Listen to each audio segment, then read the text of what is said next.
You are going to listen to a talk about library system. First, you have some time to look at questions 1 to 4.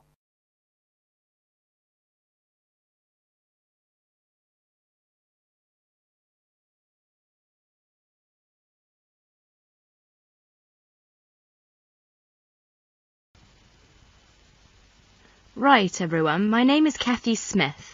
I'd like to give you a brief introduction about the library system. Every good student should learn how to use the library. If you have to do a research project, the library is the place to go to for information. Libraries contain books and periodicals, magazines and newspapers on many different subjects. To find the information you need, you must know how to use the library. All libraries are organised in much the same way. Every library houses a collection of books. Many libraries also have periodicals, films and records. All the books in a library can be classified under 2 main categories, fiction and non-fiction. Books of fiction contain stories that were made up by the author. Books of non-fiction contain factual material. When doing research, you use non-fiction books because you are looking for factual information. All the fictional books in a library are grouped in one section. They are arranged alphabetically by the last name of the author. Many libraries also label the spines of all books of fiction with the letters FIC or F. All libraries have a system for organising and classifying non-fiction books. The most widely used system is the Dewey Decimal System. It was designed by an American librarian named Melvin Dewey. It is called a decimal system because it divides all non-fiction books into 10 major categories. These are further divided into subdivisions. Before you hear the rest of the conversation, you have some time to look at questions 5 to 10.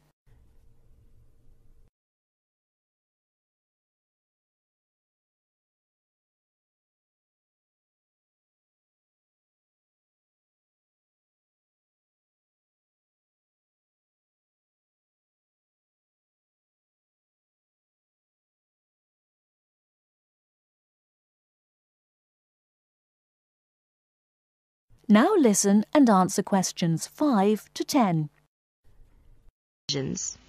For example, all science books are numbered from 500 through 599.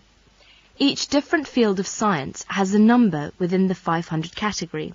For example, astronomy is 520 and chemistry is 540. The Dewey Decimal System provides a category for every type of non-fiction book.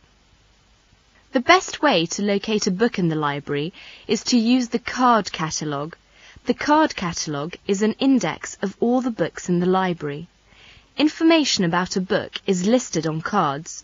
All the cards are filed alphabetically and stored in drawers in large cabinets. The card catalogue can help you locate a particular book, a book on a certain subject, or a book by a particular author. In the card catalogue, each book has 3 cards, an author card, a title card and a subject card. The author card is alphabetized under the author's name. The title card is filed alphabetically according to the title of the book. The subject card is filed alphabetically under the name of the subject of the book. In many university libraries, they use their own Biblitus cataloguing system or the microfiche system. Both of them list publications under author and title, and both are very easy to use. Now let us see the reference books. We all know that reference books make up an important part of a library's non-fiction books collection. They contain facts and information about any subject you can think of. Reference books are not meant to be read from cover to cover. You should use them when you want important facts and information about a particular subject. Let's see some major types of reference books.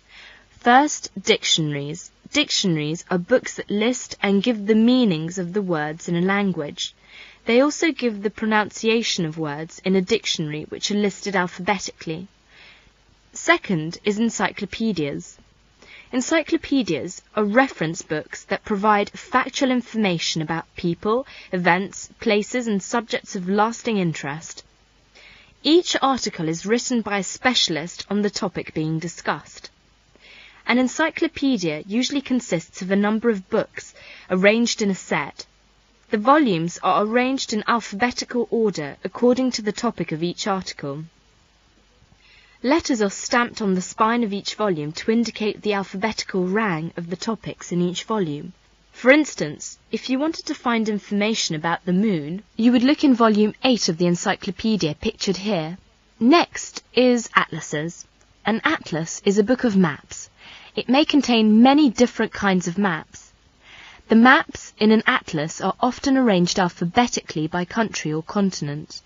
Almanacs are also a type of reference books. An almanac is a book that contains recent statistics and summaries of information on a wide variety of topics. It is published annually. Information is listed alphabetically by subject. Indexes are alphabetical lists of names, titles and subjects that tell where information about each can be found in other publications. For example, the Reader's Guide to Periodical Literature can help you find magazine articles that have been published about a particular subject.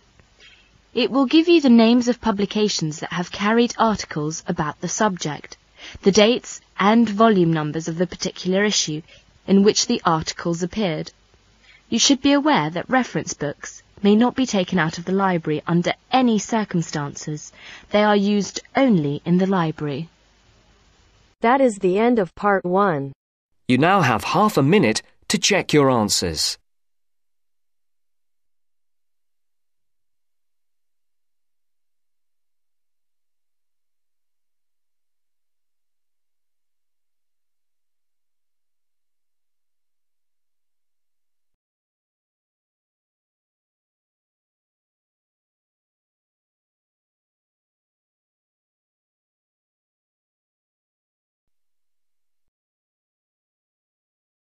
Now turns to part 2. Part 2. First, you have some time to look at questions 11 to 16.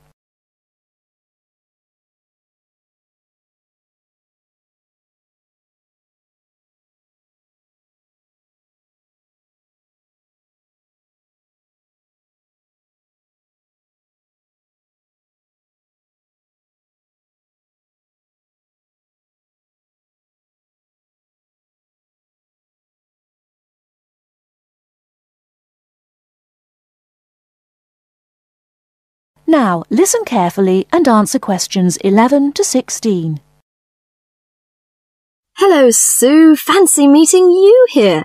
It is Sue Johnson, isn't it? Oh, hi, Jill. It must be ages since we've seen each other. What a surprise. How are you? Yes, well, I'm fine. I just got back from 2 years teaching in Hong Kong, actually. Oh, I thought you'd gone into computing or nursing. No, I ended up being a teacher after all. And how about you? Oh, fine. Things are going quite well, in fact. So, what have you been up to over the last 3 years? Working, studying, you know, the usual things. Oh, and I got married last year. Congratulations. Anyone I know? Yeah, you might remember him from our college days. Do you remember Jerry? Jerry Fox? Jerry? Was he the one with the dark hair and beard? No, that was Sam. No, Jerry's got blonde hair and glasses. He's pretty tall. Well, we got married, finally. Great. And where did the wedding take place? Was it here in London? No, in the end, we decided to get married in Scotland. Jerry's parents lived there, so we were married in the small village church with the mountains in the background. Fabulous. Have you got any pictures? Well, funny you should ask. I have actually got a couple here. They're a bit battered because I've been carrying them around in my bag. Oh, never mind. Let's have a look. Oh, don't you look wonderful? Who are those people behind you? Oh, that's my older sister, Clara. Oh, she looks like you.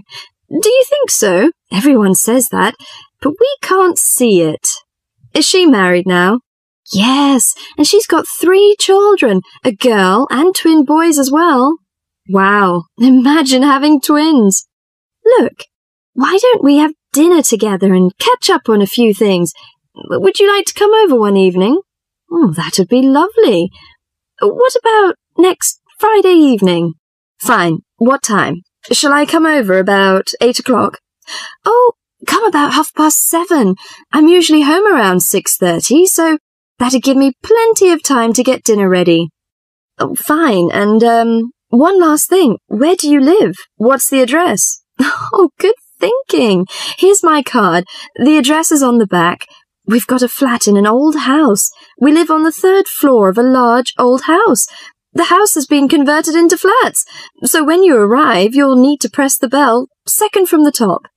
The bell second from the top, okay? There's a little intercom arrangement, so I can let you in. Right, okay, see you on Friday then.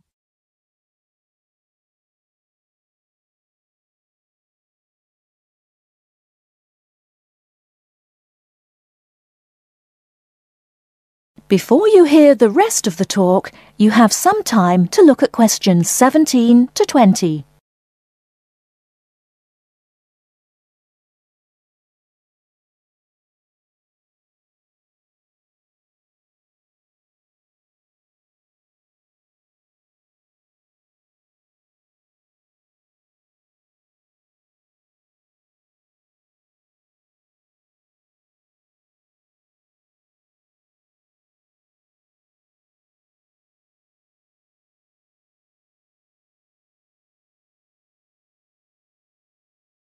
Now listen and answer questions 17 to 20.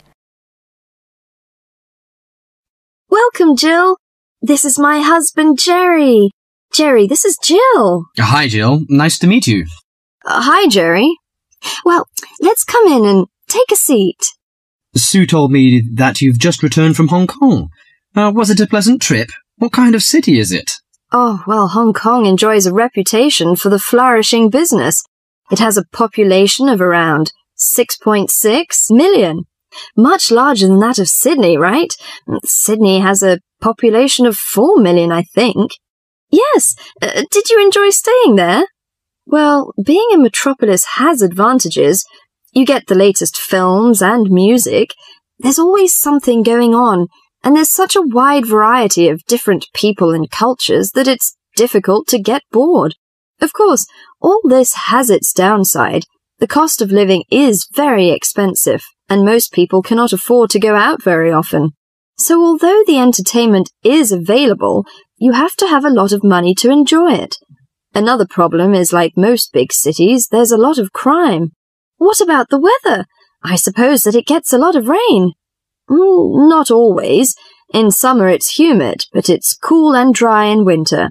The average temperature in June and July is about 91 degrees Fahrenheit. Hotter than here. The best seasons are spring and autumn. They are mild and agreeable. Is there anything you particularly miss of staying there? Yes, the tasty local food is to my liking, especially the seafood. Hong Kong also enjoys the fame of a paradise for shopping, but I'm not very keen on that, you know. I suppose it must be your favourite. Most shopping malls in Hong Kong have longer opening hours than those in Sydney. Some are even open the whole night during the Christmas holidays. Oh, it sounds lovely. I hope I have a chance to travel there. And I can be your tour guide. Yes, that's great.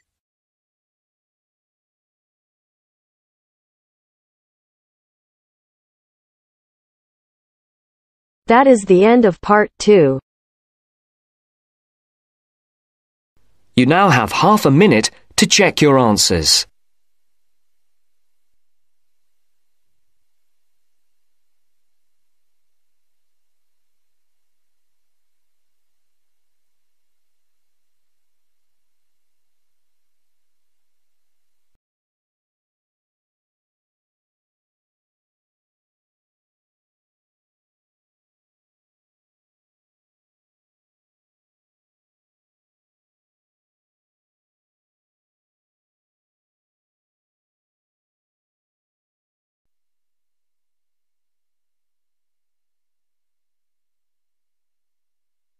Now turns to part 3. Part 3. You will hear a conversation between Caesar and a welfare officer. As you listen, answer questions 11 to 20.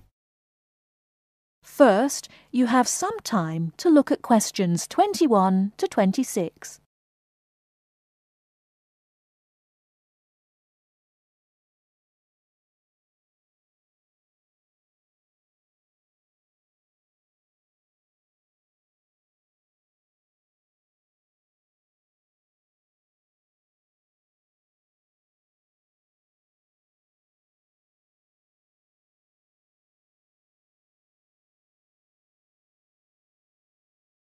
Now listen carefully and answer questions 21 to 26. Good afternoon. My name's Cesar Bautisto. Hello, I'm Wendy, one of the welfare officers. Can I help you? Yes, I have to move out of my accommodation in 2 weeks, and I can't find anywhere else to live. Okay, I'll need to know some details about your current situation. I'm an overseas student from the Philippines. The college gave me a temporary room for 1 month. I can't find anywhere else, and I have no money. Have you told the college about your position, or asked them to let you stay longer in your accommodation? No, not yet. I didn't think that would be possible. Well, we can contact the accommodation service on your behalf to see if they'll let you stay a little longer, until you can find an alternative. Thank you. But I'm not sure that I can find another place, as they all ask for money before moving in, and I don't have any. Yes, it is usual in this country for landlords to ask for up to a month's rent in advance. Don't you have any money at all? Hardly any. I'm waiting for my grant check to be sent from the Philippines at the moment. It should have been here for me to collect when I arrived in Britain, but it seems to have been lost. You can apply for emergency loan from the union if you want. The loan can be for up to £200, and we ask for a post-dated cheque for the same amount to be given to us, so that we can recover the money once you receive your grant cheque. That would be very good.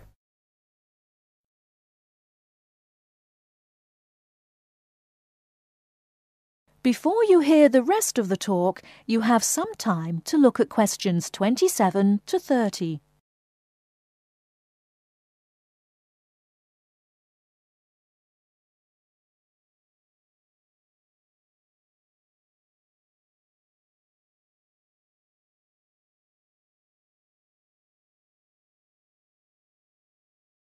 Now listen and answer questions 27 to 30.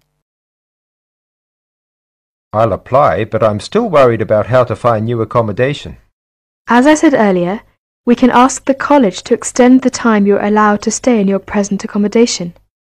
They may refuse, of course. Then what will happen? If the worst comes to the worst, the union may be able to provide some very short-term emergency accommodation. If you want me to, I'll contact 1 or 2 of the addresses on the notice board and arrange for you to visit them. But what if they ask me for the rent in advance? I only have £90 left, and I need that for food and books. It'll be all right. By the time they actually need the money, we'll have your emergency loan ready. Just fill in this application form and write me a cheque for £200, please, payable to the student union. Right, I'll do that.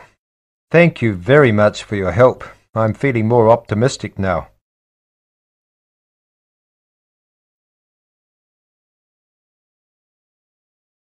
That is the end of part 3. You now have half a minute to check your answers.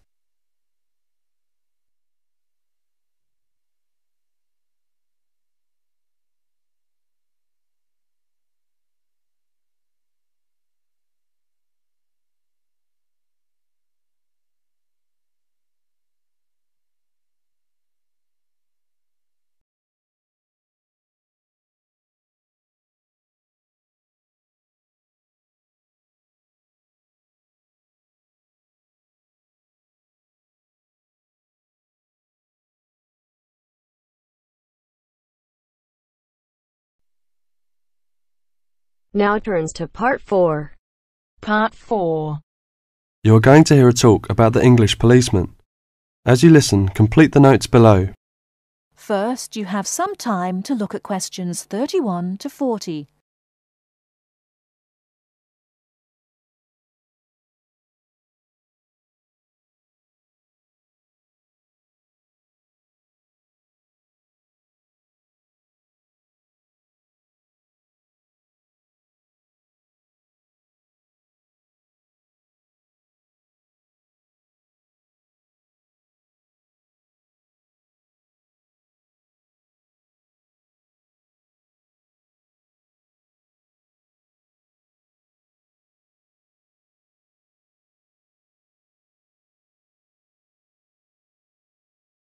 Now, listen carefully and answer questions 31 to 40.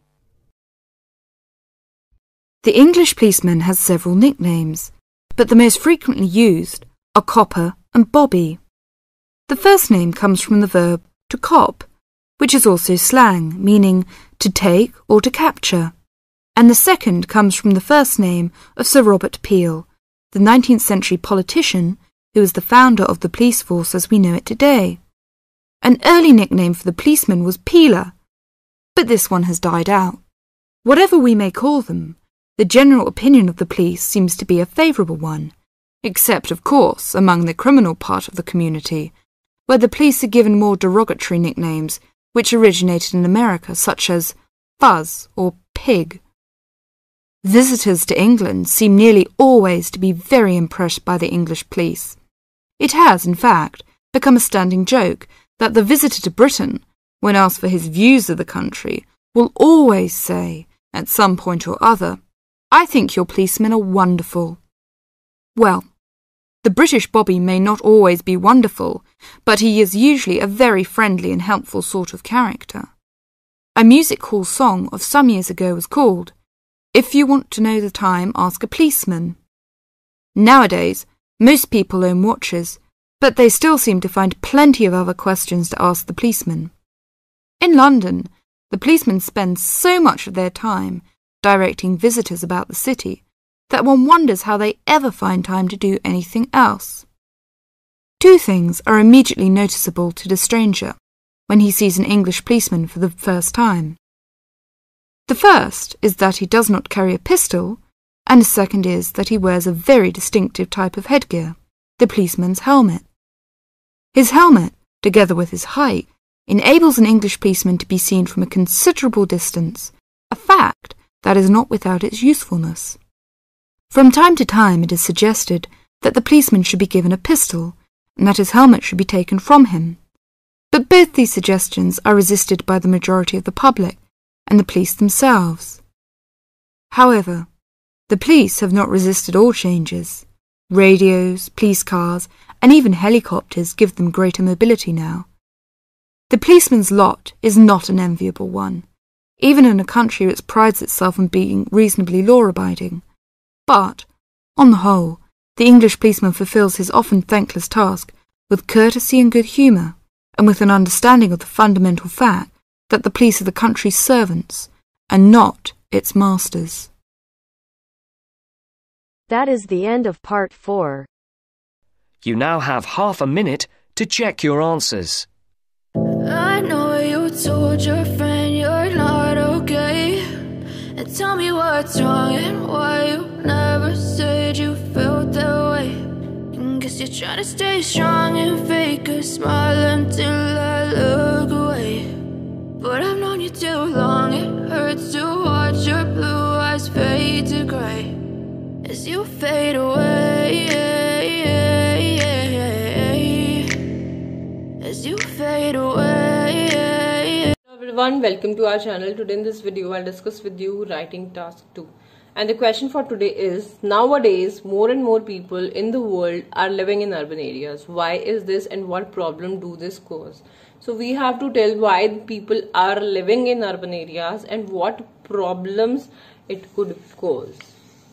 So let's see. We will be starting with the introduction, and we will be rephrasing the given question, and we will be telling that why is this case and what problems could it cause.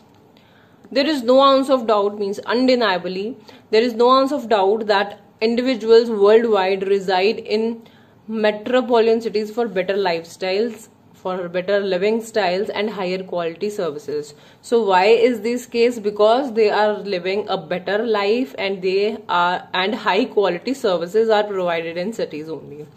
Nonetheless, the ramifications means the consequences are undeniably significant, including an exploding population resulting in traffic jams, pollution and a scarcity of resources.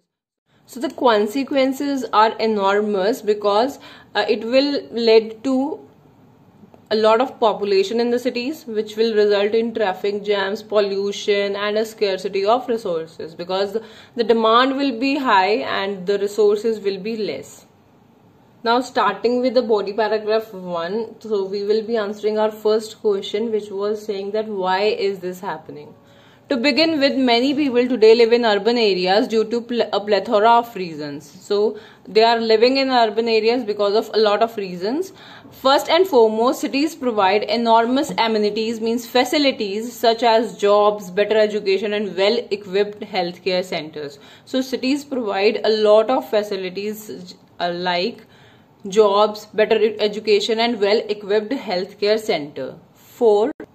For instance, many rural places worldwide lack the aforementioned facilities and hardly have better opportunities. So we all know that not even in India but in many other nations also, the rural areas lack these kind of facilities.